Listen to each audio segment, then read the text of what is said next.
आनंदगढ़ नाम का बहुत ही खुशहाल राज्य था। आनंदगढ़ का राजा वीर प्रताप हमेशा राज्य के लोगों की भलाई के लिए काम करता था। प्रजा भी अपने राजा से बहुत खुश थी। रोजाना राजा का प्रजा दरबार लगता था, जिसमें लोग आकर अपनी परेशानी राजा को सुनाते और राजा लोगों की मदद करता। राजा अपने सारे फैसलों के लिए अपने मंत्रियों से चर्चा करता और उनकी सलाह लेता और प्रजा के साथ इंसाफ करता। आज भी राजा का दरबार सजा था। राजा अपने सभी मंत्रियों के साथ दरबार में बैठा लोगों की परेशानियां सुन रहा था। तभी एक दरबारी आकर राजा को संदेश देता है। महाराज की जय हो। महाराज, बाहर दरबार में एक आदमी आया है, आपसे मदद की गुहार लगा रहा है। हम यहाँ प्रजा की सेवा के लिए ही हैं। जाओ, जो कोई भी आया है उसे दरबार में भेजा जाए। जैसा आपका हुक्म महाराज। दरबारी रघु को दरबार के अंदर भेजता है। रघु की हालत बहुत खराब थी। फटे हुए कपड़े और खराब हालत में रघु दरबार में दाखिल होता है। हुजूर, हुजूर मेरी मदद कीजिए, मैं बहुत लाचार हूँ, मेरे कुछ ना बचा हुजूर, बर्बाद हो गया मैं तो। हाँ, शांत हो जाओ, शांत हो जाओ। हम यहाँ प्रजा की सेवा के लिए ही हैं। बताओ, क्या है परेशानी तुम्हारी, बोलो। हुजूर, महाराज, मेरा नाम रघु है। मैं मजदूरी का काम करता था, लेकिन अब खेत के मालिक ने मुझे नौकरी से निकाल दिया। मेरे घर का खर्चा भी मेरी ही कमाई से होता था और अब मुझे कोई भी काम नहीं दे रहा। मालिक, मुझ पर रहम कीजिए, मेरी मदद कीजिए महाराज, मदद कीजिए। रघु अपनी परेशानी बताते बताते रोने लगता है। राजा को रघु की हालत पर दया आ जाती है। राजा अपने मंत्रियों से रघु की मदद करने में मशवरा करता है।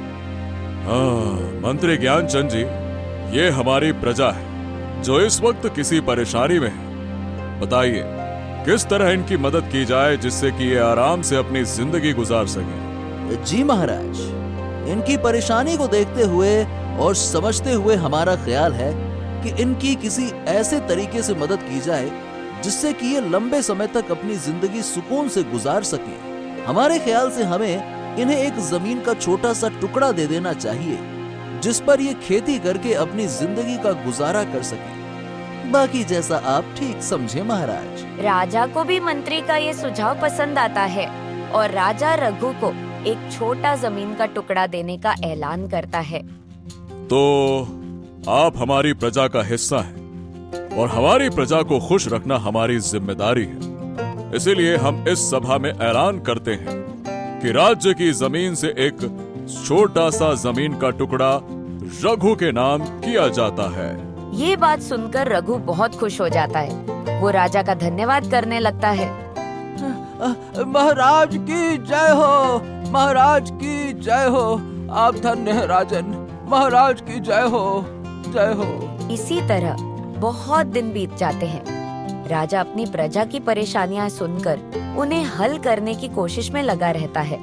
प्रजा भी राजा के शासन से बहुत खुश होती है।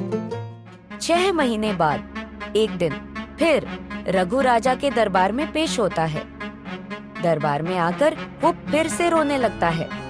महाराज, महाराज मेरी मदद कीजिए, मैं बर्बाद हो गया, महाराज मेरी मदद कीजिए, बर्बाद हो गया। राजा रघु को पहचान लेता है और उससे पूछता है। अब क्या बात हो गई रघु? शांत हो जाओ, पहले बताओ क्या हो गया? तुम इस तरह से रोते हुए दरबार में क्यों आ रहे हो? राजन, मैं तो बर्बाद हो गया, मेरे पास कुछ नहीं बचा। अरे, हमने तो तुम्हें जमीन का एक टुकड़ा दिया था जिस पर खेती करने की अनुमति भी दी थी, फिर अब क्या हो गया? जी राजन, आपने बड़ी मेहरबानी करके मुझ गरीब पर एहसान किया था। आपने मुझे एक जमीन का टुकड़ा दिया था ताकि मैं उस पर खेती करके अपने परिवार का गुजारा कर सकूं। लेकिन मेरी बुरी किस्मत है, मेरी बुरी किस्मत है।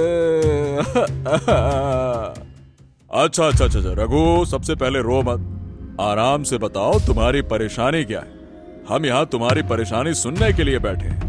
राजा का कर्तव्य होता है अपनी प्रजा की देखभाल करना। ठीक है, तुम चिंता मत करो, बेफिक्र होकर अपनी परेशानी बताओ, हम तुम्हारी मदद जरूर करेंगे। बोलो। महाराज, आपने जो मुझे जमीन का टुकड़ा दिया था, मैंने उस पर गेहूं की फसल उगाई, लेकिन सारी फसल में आग लग गई, सारी फसल बर्बाद हो गई, मेरे पास कुछ नहीं बचा, मैं तो बर्बाद हो गया महाराज, बर्बाद हो गया। राजा को रघु की हालत पर तरस आ जाता है। राजा फिर से रघु की मदद कर देता है। ठीक है, तो रघु की परेशानी को समझते हुए हम रघु को धान की बोरियां देने का आदेश देते हैं, जिससे कि वो अपने परिवार का गुजारा कर सके। ये बात सुनकर रघु खुश हो जाता है। बहुत बहुत शुक्रिया महाराज, आप बहुत दयालु हैं, आप ही हमारे रक्षक हैं, बहुत बहुत शुक्रिया महाराज, महाराज की जय हो, महाराज की जय हो। राजा की दया भावना देखकर रघु के मन में लालच आ जाता है। रघु को लगने लगता है कि राजा तो बहुत आसानी से बातों में आ जाता है, क्यों ना वो राजा से कुछ और पैसे हथियाने की तरकीब बनाए। रघु अपने मन में ही बात करने लगता है। अरे, राजा तो बहुत ही आसानी से मान गया, अगर मैं राजा से किसी और तरीके से कुछ और पैसे ले लूं तो। इतना सोचते ही रघु फिर से जोर जोर से रोने लगता है।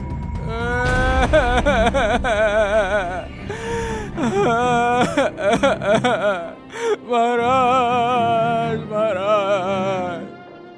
अरे अरे अरे अरे, क्या हो गया रघु? ये तुम फिर से रोने क्यों लगे? क्या बात है? क्या बताए महाराज, आप बहुत दयालु हैं, आपने मेरी मदद की, मेरी परेशानी हल की, लेकिन मुझ गरीब पर तो समस्याओं का पहाड़ गिर चुका है महाराज। अरे तो अब क्या हो गया रघु? क्या बात हो गई? तुम मुझे सारी बात तो बताओ कि परेशानी क्या है, आधी अधूरी बात बताते हो, बताओ। महाराज, आपने जो जमीन का टुकड़ा दिया था, उस पर खेती करने के लिए मैंने साहूकार अजमल से कुछ उधार पैसे लिए थे, लेकिन अब फसल खराब होने की वजह से मैं वो उधार भी नहीं चुका पाऊंगा। रघु की ये बात सुनकर मंत्री के मन में शंका पैदा हो जाती है। मंत्री राजा से इस मामले में पहले कुछ जांच पड़ताल करने के लिए कहता है। महाराज, हमें लगता है कि हमें इस मामले में पहले एक जांच कर लेनी चाहिए, उसके बाद ही रघु की मदद हम कर पाएंगे। मंत्री, आपका मशवरा बिल्कुल ठीक है, लेकिन ये हमारी प्रजा है, इनकी मदद करना हमारी जिम्मेदारी है। राजा रघु को सोने की अशर्फियां दान करने का ऐलान करता है। इस दरबार में ये ऐलान किया जाता है कि रघु को 500 सोने की मुद्राएं दी जाएं, जिससे ये अपना कर्ज भी उतार सके और अपना जीवन खुशहाली से जी सके। रघु राजा का ये ऐलान सुनकर बहुत खुश होता है। आप बहुत दयालु हैं महाराज, आप बहुत दयालु हैं। आपने मुझ गरीब पर इतना रहम किया, महाराज की जय हो, महाराज की जय हो। लेकिन मंत्री के मन में अभी भी शंका थी। वो अपने एक आदमी को रघु के पीछे भेजता है ताकि वो उसकी जमीन और उस साहूकार के कर्ज की कहानी के बारे में पता लगा सके। रामेश्वरम, आज जो दरबार में हुआ देखकर मेरे मन में शंका उत्पन्न हुई। मुझे लगता है कि इस रघु वाले मामले की पूरी सच्चाई पता करनी होगी, लेकिन हाँ, याद रहे कि महाराज तक ये बात ना पहुंचे। अगर उन्हें पता चला तो उनके मन में बहुत ठेस पहुंचेगी। ठीक है? ठीक है मंत्री जी, आप बेफिक्र हो जाइए। मुझे भी रघु पर शंका तो हो रही है। मैं इस मामले में तह तक जाकर इसकी कहानी की सच्चाई पता करूंगा, आप निश्चिंत रहिए। रामेश्वरम रघु के पीछे पीछे सच्चाई पता करने के लिए निकल पड़ता है। वह खेत में जाकर देखता है तो उसकी फसल वाकई खराब हो चुकी थी। वहाँ पर कुछ भी नहीं बचा था। रामेश्वरम को अपने आप पर गुस्सा आता है। ओहो, हे भगवान, मैं कितना बेवकूफ हूँ।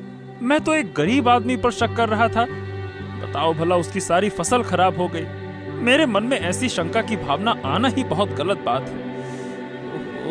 रामेश्वरम को अपने आप पर पछतावा होने लगता है, लेकिन तभी उसे याद आता है कि उसे खेतों में फसल के अलावा रघु की साहूकार वाली कहानी का भी सच पता करना है।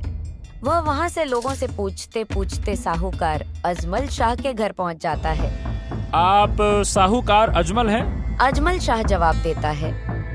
जी हाँ, मैं ही अजमल साहू हूँ। क्या बात हो गई? जी, मैं शाही दरबार से आया हूँ। मुझे किसी कारण से मंत्री ज्ञानचंद जी ने भेजा है। अच्छा, जी। अब बताइए, मैं आपकी क्या मदद कर सकता हूँ? रामेश्वरम अजमल से पूछता है। क्या आप किसी रघु नाम के आदमी को जानते हैं? रघु? नहीं, मैं किसी रघु नाम के आदमी को नहीं जानता। लेकिन आज तो प्रजा दरबार में एक आदमी अपनी परेशानी लेकर आया था और उसने कहा कि उसने अपनी जमीन पर फसल उगाने के लिए आपसे कर्जा लिया था। रघु? नहीं, मैंने किसी रघु नाम के आदमी को कर्जा नहीं दिया है। जरूर वो आदमी झूठ बोल रहा होगा। अजमल शाह की बात सुनकर रामेश्वरम को एहसास होता है कि मंत्री जी ठीक कह रहे थे। वो आदमी झूठ बोल रहा है और झूठ बोलकर महाराज की दया का फायदा उठा रहा है। रामेश्वरम गहराई से सोचने लगता है। सच में मंत्री जी की दूरदृष्टि वाकई में कितनी सही थी। रघु ने न सिर्फ झूठ बोला बल्कि महाराज जैसे दयालु राजा की करुणा का गलत फायदा भी उठाया। ये न सिर्फ विश्वासघात है बल्कि पूरे राज दरबार का अपमान भी है। रामेश्वरम महल आकर मंत्री जी को सारी सच्चाई बताता है। मंत्री का शक सच में बदल चुका था, लेकिन ये बात अब वो राजा को नहीं बता सकते थे। मंत्री ज्ञानचंद नहीं चाहता था कि राजा का अपनी प्रजा पर से विश्वास उठ जाए। रघु की सच्चाई तो सामने आ गई है, लेकिन हम ये बात राजा को नहीं बता सकते। अगर ये बात महाराज को पता चली तो उनका अपनी प्रजा पर से विश्वास उठ जाएगा। लेकिन हमें ऐसे लोगों से चौकन्ना रहना पड़ेगा। इस बात को बहुत समय बीत जाता है। राजा का प्रजा दरबार वैसे ही सजा था। महाराज सबकी परेशानियां सुनकर प्रजा की मदद करते थे। रघु एक बार फिर दरबार में दाखिल होता है। इस बार भी रघु के चेहरे पर वही मायूसी थी। राजा रघु से पूछता है, ओ, तुम तो रघु हो ना, जिसकी 1 साल पहले फसल जल गई थी? जी महाराज, मैं वही बदकिस्मत हूँ। मेरी तो किस्मत ही खराब है। आपने हर बार मेरी परेशानी सुनकर मेरी मदद करने की कोशिश की, लेकिन मेरी मुसीबतें तो कम होने का नाम ही नहीं लेती हैं महाराज। अब देखो रघु, परेशानियां हमारे जीवन का हिस्सा है। तुम परेशान मत हो और बेफिक्र होकर बताओ कि अब बात क्या है। महाराज, आप तो जानते हैं, पिछले साल मेरी फसल जल गई थी और कर्जा उतारने के लिए आपने मुझे सोने की अशर्फियां दान में दी थी। लेकिन इससे पहले कि मैं साहूकार अजमल के पास जाकर अपना कर्जा चुका पाता, रास्ते में ही मुझ पर चोरों ने हमला किया और सारी धनराशि मुझसे लूट ले गए। मैंने कर्जा चुकाने के लिए फिर से मजदूरी करनी शुरू कर दी, लेकिन 1 साल में इतने भी पैसे नहीं इकट्ठा कर पाया कि कर्जे की पूरी रकम वापस कर सकूं। अब साहूकार अपने पैसे के लिए मुझे परेशान कर रहा है महाराज। ओहो, ये हमारे राज्य में ऐसे चोरों की तादाद कब से बढ़ गई? हमें प्रजा की सुरक्षा के लिए कुछ न कुछ करना होगा। ऐसे चोरों और डाकुओं से तो प्रजा के साथ साथ राज्य का भी नुकसान होगा। रघु, तुम बेफिक्र रहो, हम तुम्हारे परेशानी का हल करेंगे। आप बहुत दयालु हैं महाराज, आप बहुत दयालु हैं। महाराज, आप दयालु हैं, बहुत दयालु हैं और अपनी प्रजा का बहुत ख्याल रखते हैं। लेकिन इससे पहले कि आप रघु को सोने की मुद्राएं देकर इसकी मदद करें, हमें बात की गंभीरता को समझना होगा महाराज। कैसी गंभीरता? महाराज, हमने पहले भी रघु की मदद की थी। हर समय उसकी मुसीबत सुनकर हमने उसे सहायता की, लेकिन इस बार इसने कहा कि सोने की मुद्राएं लूट ली गईं। मुझे लगता है कि यह बात जांचने योग्य है। तुम कहना क्या चाहते हो मंत्री जी? महाराज, अगर ये सच है तो चोरों का पता लगाना होगा ताकि उनके किए की सजा उन्हें दी जा सके। परंतु बिना जांच के हम किसी को फिर से दान दे दें तो अन्य लोग भी इसी राह पर चल पड़ेंगे। मंत्री जी, आपका विचार बिल्कुल ठीक है। हम इस बार पहले जांच करवाएंगे। ठीक है रामेश्वरम, तुम इस बात की पूरी तहकीकात करो, ठीक है? रामेश्वरम फिर से रघु के पीछे जाता है। इस बार वह उस रास्ते का पता लगाता है जहां रघु कहता है कि उस पर चोरों ने हमला किया था। लेकिन वहाँ आसपास के लोगों से पूछने पर पता चलता है कि उस दिन ऐसे किसी घटना का कोई जिक्र नहीं था। लोगों से और पूछने पर पता चलता है कि रघु ने सोने की मुद्राएं बेचकर शहर के एक कोने में एक नई दुकान खोल ली है। वापस आकर रामेश्वरम सब कुछ मंत्री जी को बताता है। अब समय आ गया है महाराज को सच बता दिया जाए। सच छुपाने से अब कोई लाभ नहीं है। अगले दिन दरबार लगता है। मंत्री सबके सामने खड़े होते हैं। तो महाराज, रामेश्वरम की जानकारी के अनुसार रघु ने कोई कर्ज नहीं लिया था, न ही उस पर कोई चोरों का हमला हुआ, बल्कि उसने पहले मिल चुकी सोने की मुद्राओं से शहर में एक दुकान खोल ली है। आज फिर से वो झूठ बोलकर आपसे और धन पाना चाहता था। मंत्री साहूकार अजमल शाह को भी दरबार में पेश करता है। महाराज, मैं रघु नाम के व्यक्ति को नहीं जानता और ना मैंने इसे कभी कर्ज दिया है। ये झूठ बोल रहा है। रघु, तुमने मेरी दया और विश्वास का इतना बड़ा अपमान किया। मैंने तुम्हें अपना समझा, अपनी प्रजा का हिस्सा समझा, और तुमने हर बार झूठ बोलकर मुझे धोखा दिया। महाराज, मैंने बस अपने लिए अच्छी जिंदगी चाहिए थी। हाँ, अच्छी जिंदगी मेहनत से मिलती है, झूठ और लालच से नहीं। तुम्हारी सारी संपत्ति राज्य के कब्जे में ली जाएगी। तुम्हें 1 साल के लिए राज्य से वनवास दिया जाता है, जिसमें तुम अपने कर्मों पर चिंतन करोगे। उसके बाद ही तुम्हें प्रजा का हिस्सा माना जाएगा। महाराज, महाराज। रघु रोने लगता है और रोते रोते उसे अपने लालच पर पछतावा होने लगता है। लेकिन अब कुछ नहीं बदल सकता था। दरबार में सन्नाटा छा जाता है। इस घटना से सबक लेना होगा। दया और इंसाफ तब तक उचित है जब तक उनका गलत उपयोग न हो। आगे से हर मांग पर जांच होगी। राज्य की दया किसी की लालच का शिकार नहीं बनेगी। लालच करना बुरी बात है, क्योंकि यह इंसान को अंधा बना देती है। ईमानदारी और मेहनत से ही असली सफलता मिलती है। ऐसे और भी मजेदार वीडियो देखने के लिए हमारे YouTube चैनल दादी माँ की कहानियाँ को सब्सक्राइब करें